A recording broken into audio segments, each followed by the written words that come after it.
Nous vous l'annoncions hier, le décès de François Ouzou, des Foulards Rouges au gouvernement Kéwé, promoteur avant les événements d'une indépendance association sans heurts ni exclusion.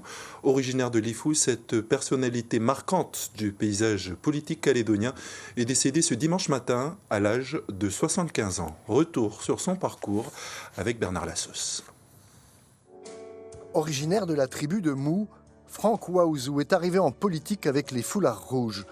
Mais c'est sous la bannière du rassemblement de Jacques Lafleur qu'il est élu en 1979 conseiller territorial et membre du gouvernement Ukéwé jusqu'en 1982. Chargé de la jeunesse et des sports, il se fait le chantre de la promotion mélanésienne, ce qui lui vaut d'être écouté par les ministres de passage. Nous avons été reçus en tête-à-tête par le ministre hors de toute présence politique. Et nous lui avons fait l'historique de la commission pour la promotion mélanésienne. Mais c'est en tant que secrétaire du Conseil des grands chefs qu'il participe en juillet 1983 à la table ronde de Nainville-les-Roches. Puis il lance son parti Ensemble pour l'avenir, une vision avant-gardiste d'une Nouvelle-Calédonie tellement actuelle. On a dit clairement qu'on était pour une indépendance avec la France.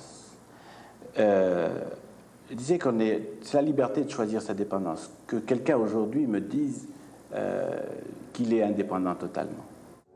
En mai 1988, il est impliqué dans les tractations autour de la libération des otages détenus dans la grotte d'Ouvéa.